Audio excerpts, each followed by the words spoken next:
right, what is up, you fine people? This is Sunday, 3:30 in the afternoon. It's a beautiful day, great weather. I decided to go out and get an hour or two in while the kids are napping. See if I can average maybe 20, 30 bucks an hour. I'd be happy with that. And yeah, just kind of finish this week strong. I had a really good day yesterday, and everything sort of went my way, so I'm hoping that today's a continuation of that, but time will tell.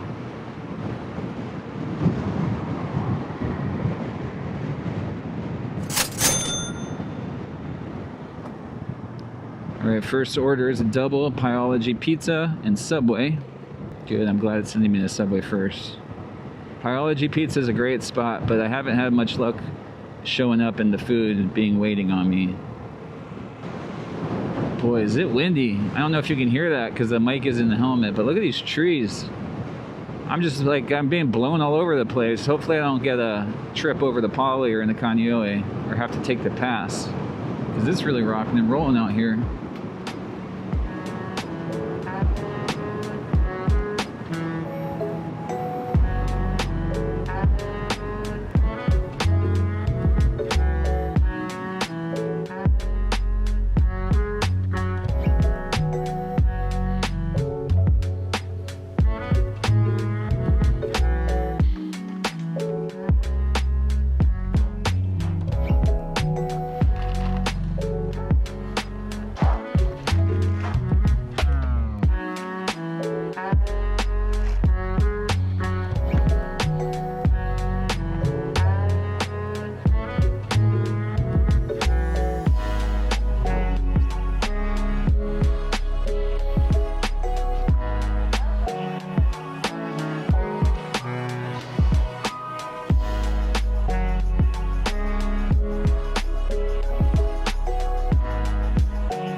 Hey, thank you so much.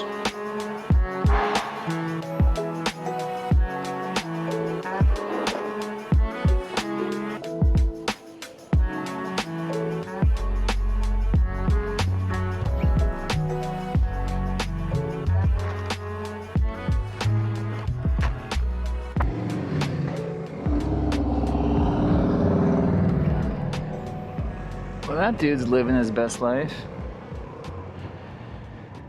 So I saw a comment and someone was asking me DoorDash or Uber Eats, why DoorDash? And the answer is I do both. DoorDash came about when a good friend of mine, Chris, had told me that he was doing it sort of as a side hustle, which is basically what I'm doing. And he actually, it was funny, he laid into me after I signed up, because he's like, dude, I told you if you signed up, use my referral code. And I just didn't think about it too much. I just signed up one night. And I think you can make a little bit of money if you both do it. That said, you've heard me talk about this before, but it's definitely a game.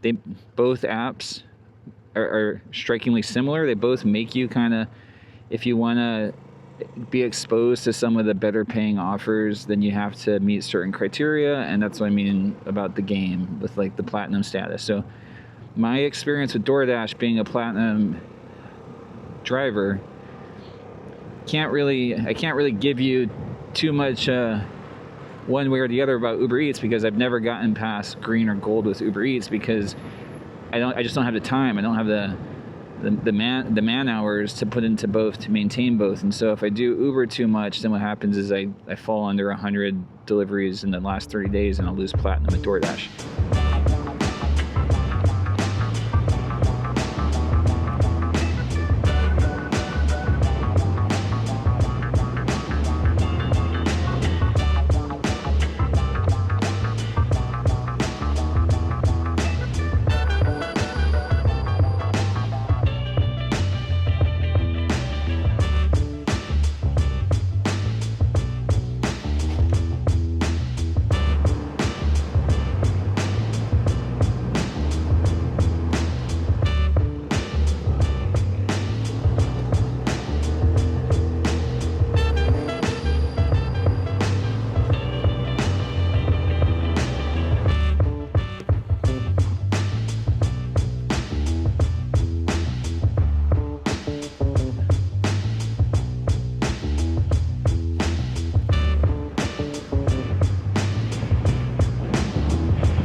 I love this side of Kailua Hills. Kind of, I love all the Enchanted Lakes, Kailua side. It's just a nice place. It's just Kailua in general is a nice town. It's got kind of a reputation as being super expensive, but I mean, I'm telling you, like, everywhere in Hawaii is expensive. There's still some places you can go and you can, you know, find a quote-unquote cheap property, but a lot of those places, it's a huge trade-off, mainly in that you're going to have to fight traffic for the rest of your life. And we have, I think, the worst traffic in the country. So you might be able to get a property out in Eva for under $1 million. But if you work in town, expect to spend at least an hour and a half each way. At least that's how it used to be. I grew up in Mililani, and I went to school in town, and so I would spend so much of my childhood was just wasted away in a car, going to town and going home, and it was always the sun was in your face in the morning and the sun was in your face at night. Oh, Safeway, 5 items. Should we try it? Let's try it.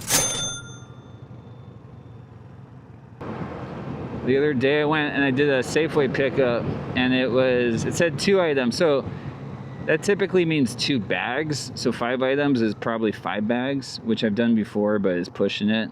But the way it works is they want you to bring in a shopping cart, and you basically swap carts. So you will give them your empty cart and you'll take the loaded cart. And the guy was pushing a cart, and literally the entire bottom of the cart and the bottom of the cart and then the cart itself was just packed to the brim with Diet Coke. And I was just like, dude, there's no way. And then he's like, oh, these 2 bags. I was like, thank God. This really makes me want to get a front rack for the Vespa. Kind of like detracts from the whole Vespa vibe, but you know, I'm not going after a vibe here.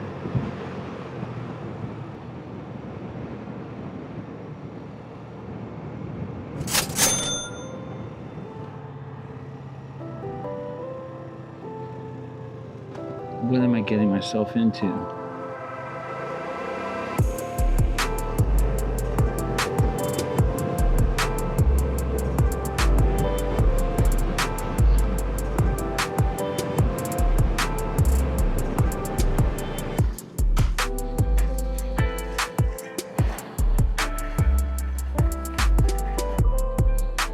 Hello. Sweet, thank you so much. Thanks.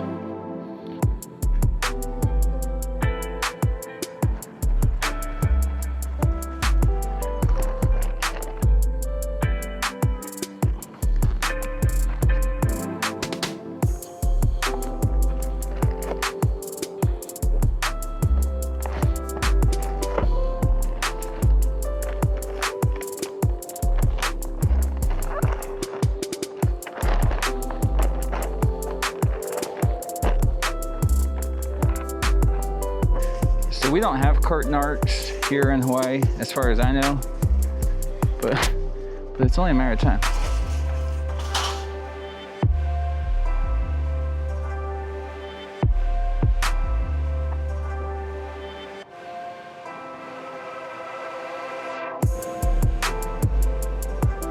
If you're wondering if all that weight on the back affects handling, the answer is yes, definitely. It definitely affects the way the bike rides.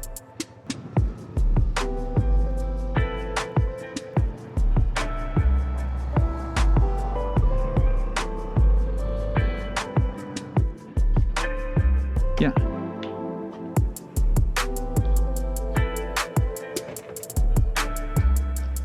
Yeah, you got it. Thank you.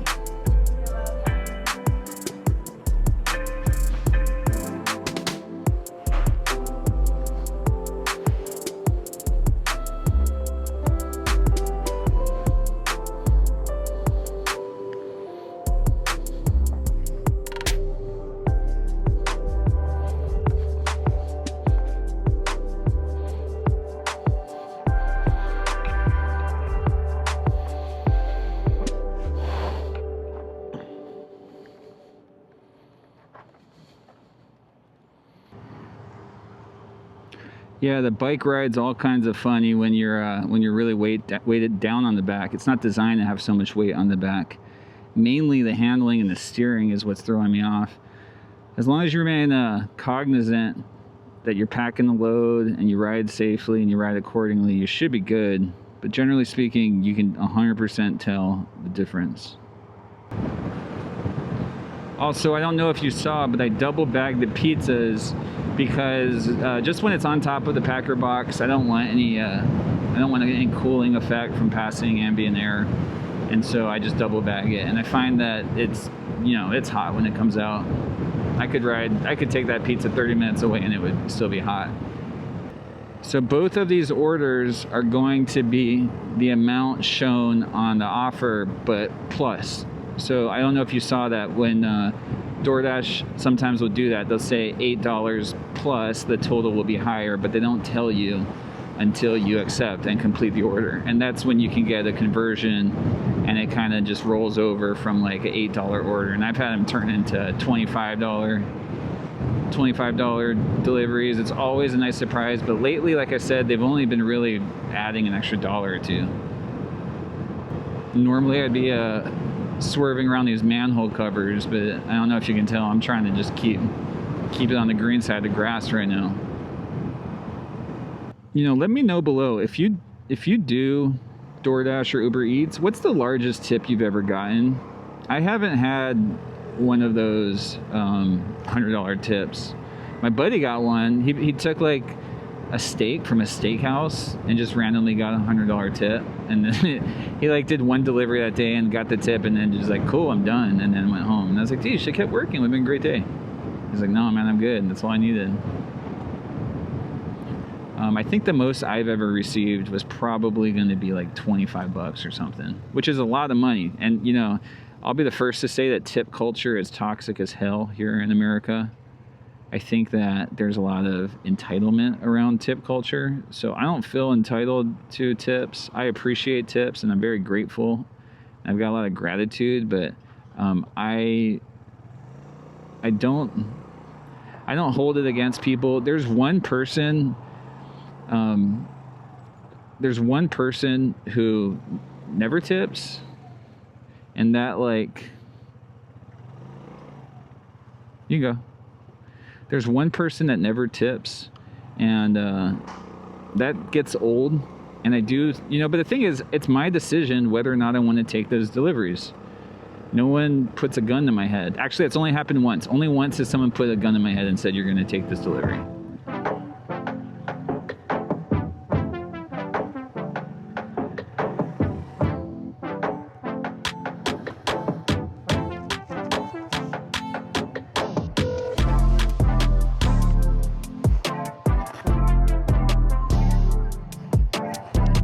Right on. Have a wonderful day. Yeah, thank you. You too. Damn, I didn't want to draw attention to it, but that box was squashed as hell. We're gonna need longer bungees. I probably need is a net. That's what I need.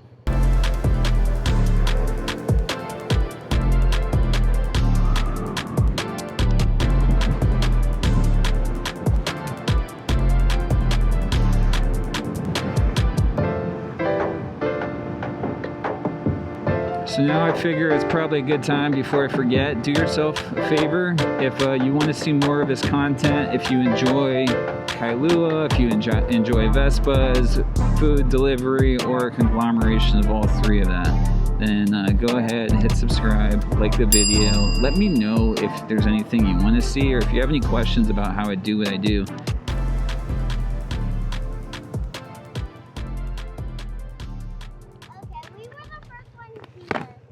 What are you guys selling? Lemonade. How much for a cup? $1. Oh, that's a steal. I'll take one. I can't see. You guys got change? Yeah. Let's see. Can you break a 10? So just give me $5. Just $5? Okay. Thank you. Thank you. I'm delivering food, ma'am. Delivery? Are you a pizza man? Kinda. I can be a pizza man. Are you like a DoorDash person? You're the, yeah. Well, what is that? Now I'll get you guys business. Is that part of your family? I'm helping you guys out. Thank you. And do you take pictures with that camera?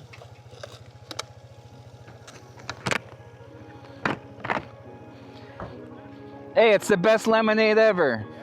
Yeah. All right, thank you. Have a good day.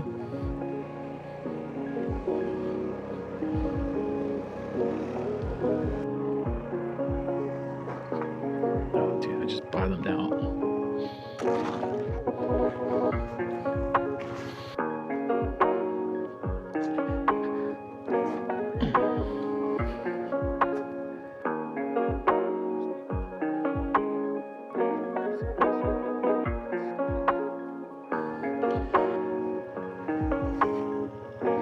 Damn. Don't bottom out. All right. Cool. That's like 5.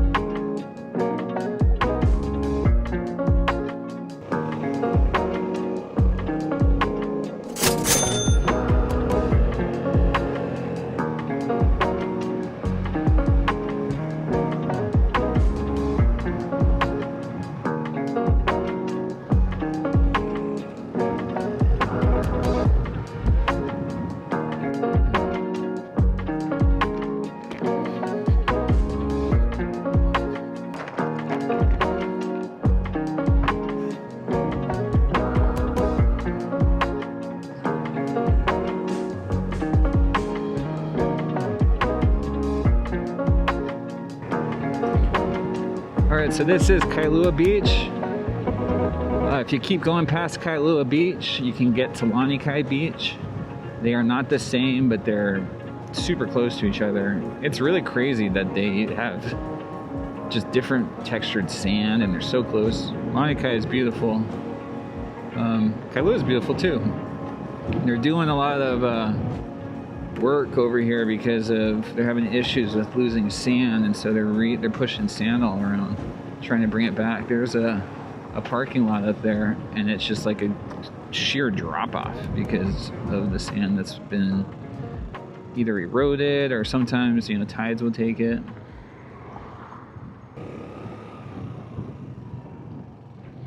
Hi. Hey, how's it going? Good. Thanks for coming out. Yeah, no worries. I really appreciate that. Hungry kids. Oh, your pin. That's right. One sec. Oh yeah, pin. Hang on. It is Sweet. amazing. Hey, have a wonderful Thank day. you so much. Thank you. Bye. Have a good one. You too.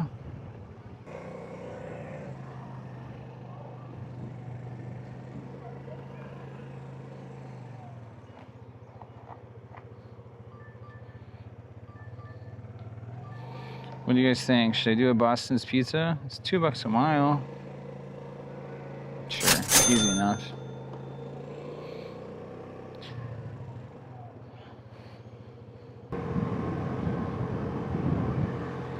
Something to consider for as much as I talk it up about using a moped or motorcycle or even e-bike for delivery, something to consider is it is significantly more taxing on the body. While it can be hard getting in and out of a truck or a car, it's nowhere near as taxing on your back, at least with me. I mean, and I try to be mindful of posture and stuff, but I can only ride for so long. So if you are used to working 8-10 hour shifts like I know a lot of dashers do, just come into it with realistic expectations if you make the switch. Or if you've made the switch and haven't found that to be true, let me know too, and good on you, because I don't know if I'm getting old, but I can really only ride for 4 or 5 hours before I start to get worn down, and that's when it becomes dangerous, because when you're exhausted, that's when your mind slips and you can, your mind wanders and stuff like that. So you really need your wits about you when you're riding, because you need to be looking ahead, looking behind, thinking ahead, all of that sort of stuff. And I find that, you know, the body takes a toll, and then I find myself like having to call it quits sometimes because I just don't feel like I have the mental faculties to keep going safely. I could always keep going, but can I keep going safely? That's the real question.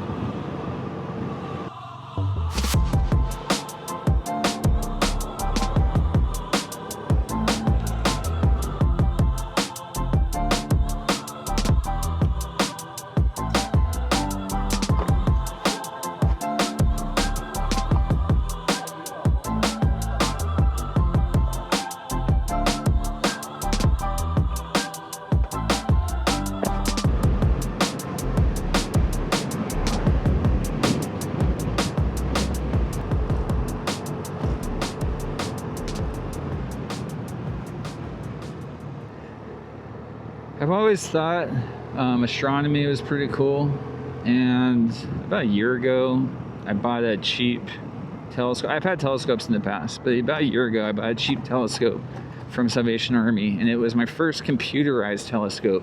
And I got it up and running, and we went out, and I was super excited, and I showed my kids the moon, and the middle kid, Colby, just like freaked out. He like literally looked through the eyepiece for a split second.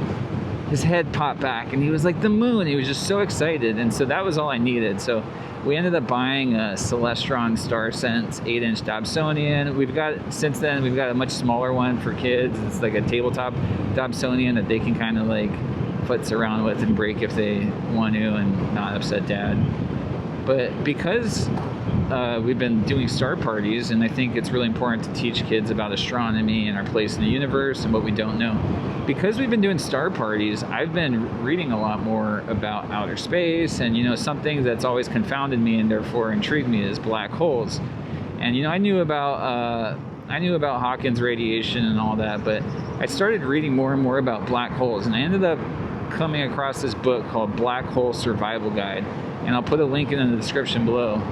But I was reading that, and I swear, like one night at 3 a.m., I woke up my poor wife, and I was like, I got it. I figured it out. And she was like, go back to bed. And I was like, no, you got to hear me out. Listen to this. All right. So I was like, here's what I think. You know, we know, or we believe that a black hole can basically join forces with another black hole. And when that happens, it becomes like a supermassive black hole. Well, what happens if that supermassive black hole over time finds another supermassive black hole? And on, ad infinitum. And so I started thinking, I was like, well, at some point, there's going to be no more black holes in the universe except for two, theoretically. So what happens when those two collide and they consume all known matter in the universe? And of course, I don't have any concept of dark energy, so someone's out there is rolling their eyes at this, but I basically told my wife, I said, I think that what happens is at some point black holes consume all matter, no matter is left, and then once there's nothing left, it explodes in a Big Bang. And I think that our Big Bang possibly could be the first of many Big Bangs, and this could be a cycle of just like mutually assured destruction. And my wife was like, it's 3 o'clock. And I was like, I know, but I've also had this other, so Hawking's radiation is the concept that black holes spit out like information after consuming matter. And I've always had this weird idea that I think black holes are going to convert matter into something. And what's more romantic of an idea than black holes converting matter into time? And so, but it made no sense. Like, how can matter or anything be converted into time? Like, how can you convert anything into time? But time has a beginning. If it has a beginning, it certainly has an ending. And so the idea was that black holes are consuming matter until there's no matter left and explodes with a new Big Bang and a new star of a universe, ergo the beginning of time. In which case we're just one universe in a string of universes dating back who knows how far. Anyway, these are the sort of things that happen when you buy a telescope and start just staring off into space. I swear it happens. Once you start like grasping how big things are, and then once you grasp that you can't grasp how big things are, that's when you start to like, or at least this is how it worked out with us. That's when I just started to like realize it's sad, because you like kind of, you know, start to realize just how insignificant you are too. So it's a double-edged sword. It's kind of a cruel game we play.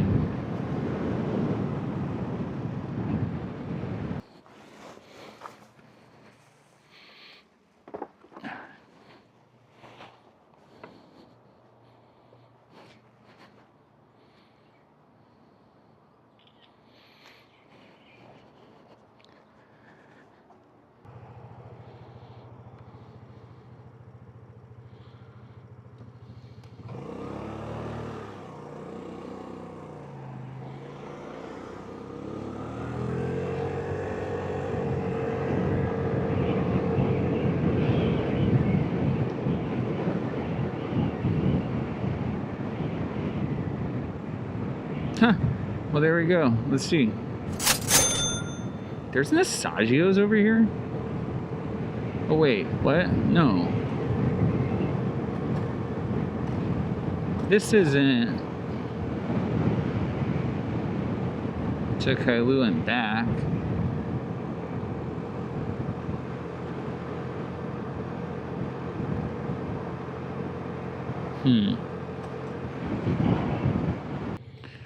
Alright, so this is going to be a last order. We got an Assagios delivery. I'm in Kaneohe, so I have to go back to Kailua and then back to Kaneohe and then home. And I was kind of going to wrap it up, but it's a good order, and it's nothing I won't have too much trouble with. And so I'm going to, and you know what? Because I'm far away, hopefully the food's ready by the time I get there.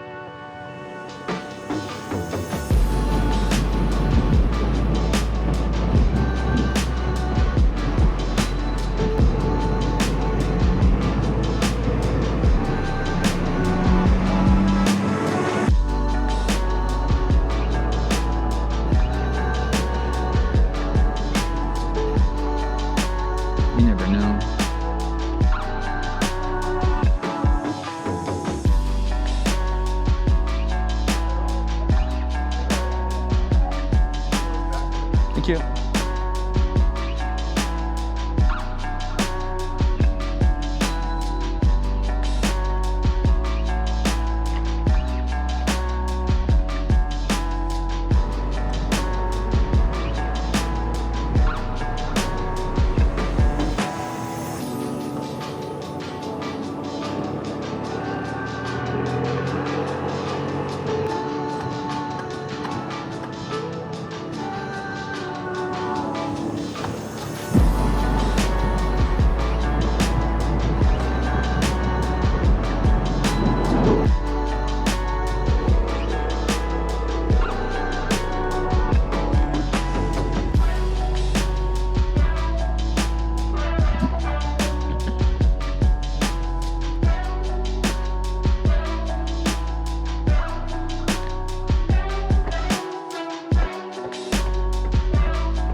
Alright guys, that's a wrap. I accomplished what I set out to do. It's 6. It's about 2.5 hours. Let's go ahead and end this dash, see where we're at. Alright, so we got 2.5 hours of dash time, 85 bucks. Active time, 2 hours, 15 minutes. So, dang, it's about 40 bucks an hour. Active time, but you got to account for those dead miles. And then of course I'm gonna ride my little butt, my Okole, back to my home in Kailua.